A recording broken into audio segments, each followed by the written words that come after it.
ಮಹಾಗಣಾಧಿಪತಯೇ ನಮಃ. ಭವಿಷ್ಯೋತ್ತರ ಪುರಾಣೋಕ್ತ ಶ್ರೀ ವೆಂಕಟೇಶ ಮಹಾತ್ಮೆ. ಶ್ರೀ ಗುರುಭ್ಯೋ ನಮಃ. ಶ್ರೀ ಲಕ್ಷ್ಮೀ ಪದ್ಮಾ ಸಮೇತ ಶ್ರೀನಿವಾಸಾಯ ನಮಃ. ಹರಿ ಓಂ. ಕಲ್ಯಾಣಾದ್ಭುತ ಗಾತ್ರಾಯ ಕಾಮಿತಾರ್ಥಪ್ರದಾಯಿನೇ ಶ್ರೀಮದ್ವೆಂಕಟನಾಥಾಯ ಶ್ರೀನಿವಾಸಾಯ ತೇ ನಮಃ. ಬ್ರಹ್ಮರುದ್ರಾದಿವಂದ್ಯಂ ತ್ವಾಂ ಭಜೆ ವೆಂಕಟನಾಯಕಂ. ನಿವಾರಯಸ್ವಾನಿಷ್ಠಾನಿ ಸಾಧಯೋಷ್ಠಾನಿ ಮಾಧವ. ಶೌನಕರು ಮಹಾನ್ ಜ್ಞಾನಿಗಳು, ಪುರಾಣ ಕಥಾ ನಿರೂಪಣಾ ಪ್ರವೀಣರೂ ಆದ ಸೂತ ಮಹರ್ಷಿಗಳನ್ನು ಅರ್ಘ್ಯಪಾದ್ಯಾದಿಗಳಿಂದ ಸತ್ಕರಿಸಿ ಹೀಗೆ ವಿನಂತಿಸಿದರು. ಹೇ ಮುನಿವರ್ಯ, ಹಿಂದೆ ತಾವು ಕೃಪೆಯಿಂದ ಶ್ರೀರಂಗನಾಥನ ಮಹಾತ್ಮೆ ಹಾಗೂ ಕಾಳಹಸ್ತಿ ಮಹಿಮೆಗಳನ್ನು ನಮಗೆ ನಿರೂಪಿಸಿ ಮಹದುಪಕಾರ ಮಾಡಿದ್ದೀರಿ.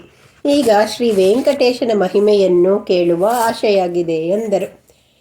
ಸೂತ ಮಹರ್ಷಿಗಳು, ಶೌನಕರೇ, ನೀವು ಮಹಾಜ್ಞಾನಿಗಳಾಗಿದ್ದೀರಿ. ಸೂಕ್ತವಾದ ಪ್ರಶ್ನೆಯನ್ನೇ ಕೇಳಿದ್ದೀರಿ.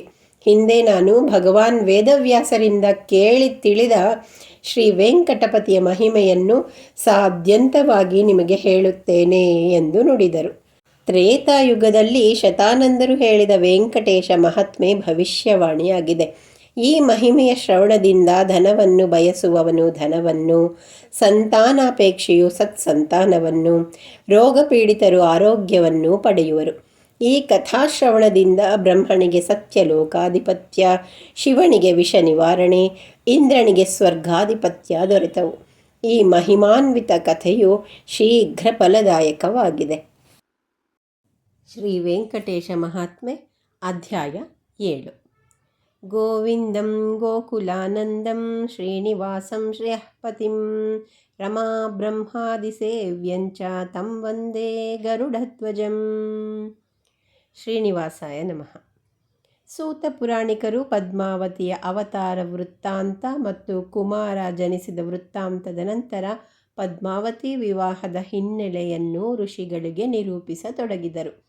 ಆನೆಯನ್ನು ಹಿಂಬಾಲಿಸಿದ ಶ್ರೀನಿವಾಸನು ಅಶ್ವಾರೂಢನಾಗಿ ಹೂವನ್ನಾರಿಸಲು ಬಂದಿದ್ದ ಕನ್ಯೆಯರ ಬಳಿ ಬಂದಿದ್ದನು. ಆನೆಯು ಘೀಳಿಡುತ್ತಾ ತಮ್ಮೆಡೆಗೆ ನುಗ್ಗಿದ್ದನ್ನು ನೋಡಿ ಅವರು ಮರದ ಮರೆಯಲ್ಲಿ ಅಡಿಗಿ ನಿಂತರು. ಅಷ್ಟರಲ್ಲಿ ಅಶ್ವಾರೂಢನಾದ ತೇಜಸ್ವಿಯೂ ಸುಂದರನೂ ಆದ ಯುವಕನೊಬ್ಬನಿಗೆ ಆನೆಯು ನಮಸ್ಕರಿಸಿ ಅರಣ್ಯದಲ್ಲಿ ಕಣ್ಮರೆಯಾದಾಗ ಅವರಿಗೆ ಆಶ್ಚರ್ಯವಾಯಿತು. ಗೆಳತಿಯರು ಎಂದೂ ಕಾಣದ ಈ ಬೇಟೆಗಾರನಾರೆಂದು ಪರಸ್ಪರ ಚರ್ಚಿಸಿದರು. ಪದ್ಮಾವತಿಯು ಸಖಿಯರ ಬಳಿ ಆ ಬೇಟೆಗಾರನ ಕುಲ ಗೋತ್ರಗಳನ್ನು ವಿಚಾರಿಸಿ ಎಂದಳು. ಅವರು ಶ್ರೀನಿವಾಸನನ್ನು, ನೀನು ಯಾರು, ಇಲ್ಲಿಗೇಕೆ ಬಂದೆ, ನಿನ್ನ ಕಾರ್ಯವೇನು ಎಂದು ಪ್ರಶ್ನಿಸಿದರು. ಶ್ರೀನಿವಾಸನು, ನನಗೆ ರಾಜಕುಮಾರಿಯ ಬಳಿ ಕೆಲಸವಿದೆ ಎಂದು ನಸುನಗುತ್ತಾ ಹೇಳಲು ಆ ಕನ್ನಿಕೆಯರು ಅವನ ಬಂಧು ಬಾಂಧವರ ಬಗ್ಗೆ ವಿಚಾರಿಸಿದರು. ಶ್ರೀನಿವಾಸನು, ಕನ್ಯಾ ಅಪೇಕ್ಷೆಯೇ ನನಗೆ ಮುಖ್ಯವಾದ ಕಾರ್ಯ. ನಂತರ ನನ್ನ ವಿವರಗಳನ್ನು ತಿಳಿಸುತ್ತೇನೆ. ನನ್ನ ಹೆಸರು ಕೃಷ್ಣ, ತಂದೆ ವಸುದೇವ, ತಾಯಿ ದೇವಕಿ, ಅಣ್ಣ ಬಲರಾಮ, ತಂಗಿ ಸುಭದ್ರೆ. ಪಾಂಡವರು ನನ್ನ ಬಂಧುಗಳು. ನನ್ನದು ಶ್ರವಣ ನಕ್ಷತ್ರ ಎಂದು ತಿಳಿಸಿದನು. ಪದ್ಮಾವತಿಯು ತಾನು ಆಕಾಶರಾಜನ ಮಗಳೆಂದು, ಹೆಸರು ಪದ್ಮಾವತಿ ಎಂದು, ಚಂದ್ರವಂಶದ ಅತ್ರಿಗೋತ್ರದವಳೆಂದು ತಿಳಿಸಿ ಬೇಗನೆ ಹೊರಡೆಂದಳು. ಶ್ರೀನಿವಾಸನು, ನನಗೆ ನಿನ್ನಲ್ಲಿ ಮನಸ್ಸಾಗಿದೆ. ನಿನ್ನನ್ನು ಪತ್ನಿಯಾಗಿ ಸ್ವೀಕರಿಸಬೇಕೆಂಬ ಬಲವಾದ ಬಯಕೆ ಇದೆ ಎಂದು ನುಡಿದನು.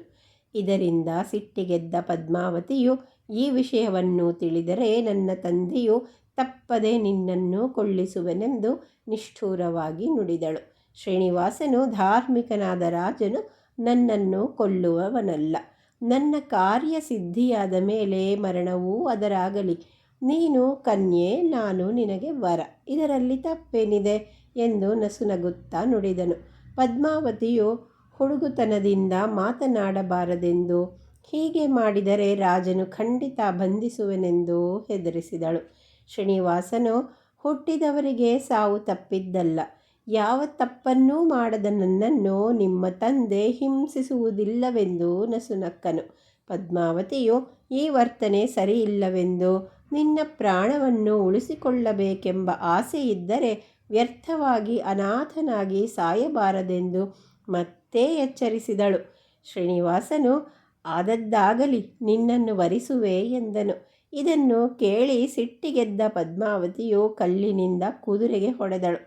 ಈ ಪೆಟ್ಟಿನಿಂದ ಕುದುರೆಯು ನೆಲಕ್ಕುರುಳಿ ಪ್ರಾಣ ಬಿಟ್ಟಿತ್ತು. ಶ್ರೀನಿವಾಸನು ಹೆದರಿದವನಂತೆ ತನ್ನ ಕೇಶಗಳನ್ನು ಕೆದರಿಕೊಂಡು ವೆಂಕಟ ಪರ್ವತದ ಬಂಡೆಯನ್ನು ದಾಟಿ ತನ್ನ ವಾಸಸ್ಥಾನಕ್ಕೆ ಬಂದು ಮಲಗಿದನು ಎಂಬಲ್ಲಿಗೆ ಶ್ರೀ ವೆಂಕಟೇಶ ಮಹಾತ್ಮೆಯ 7ನೇ ಅಧ್ಯಾಯವು ಮುಗಿಯಿತು. ಮುಂದಿನ ಭಾಗದಲ್ಲಿ ಶ್ರೀ ವೆಂಕಟೇಶ ಮಹಾತ್ಮೆಯ ಅಧ್ಯಾಯ 8 ಬಗ್ಗೆ ತಿಳಿದುಕೊಳ್ಳೋಣ. ವೆಂಕಟೇಶ ಸಮಂ ಸ್ಥಾನಂ ಬ್ರಹ್ಮಾಂಡೇ ನಾಸ್ತಿ ಕಿಂಚನ. ವೆಂಕಟೇಶ ಸಮೋ ದೇವೋ ನ ಭೂತೋ ನ ಭವಿಷ್ಯತಿ.